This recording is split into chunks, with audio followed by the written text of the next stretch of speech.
Myriam Héritier a rencontré sa thyroïde il y a 10 ans lors d'une visite à la médecine du travail. À la palpation de son cou, une boule suspecte est découverte. Commence une série d'examens pour visualiser le nodule et surtout vérifier qu'il n'est pas cancéreux. C'est tout simplement un médecin en radiologie vous prélève quelques cellules de ce nodule. Donc il faut obligatoirement rentrer l'aiguille dans le nodule. Et je m'en faisais une petite appréhension et finalement ça s'est très bien passé. Le médecin était charmant, ça s'est très très bien passé.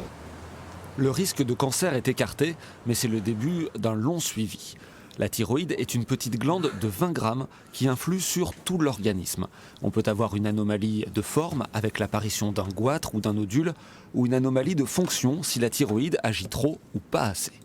Donc là, vous allez être fatigué, frileux, vous allez avoir un manque d'entrain, vous allez avoir des symptômes musculaires avec une fatigabilité à l'effort, par exemple, ou une constipation qui n'est pas votre habitude et au contraire, elle se met à trop travailler, elle s'emballe, donc on est un peu irritable, des troubles du sommeil, on accélère son rythme cardiaque.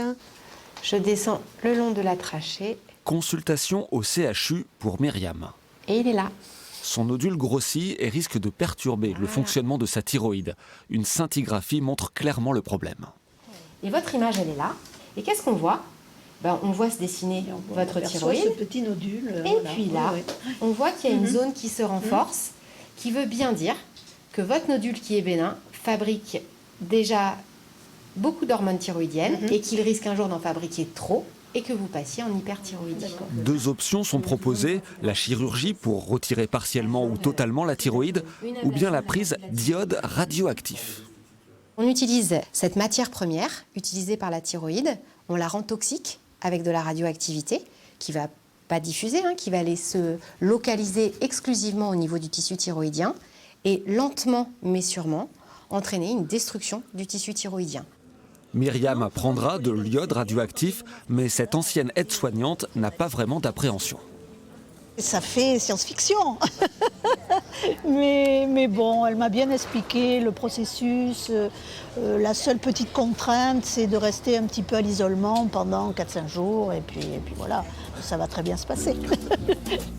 Myriam devra peut-être aussi prendre un traitement à base d'hormones pour aider à réguler sa thyroïde.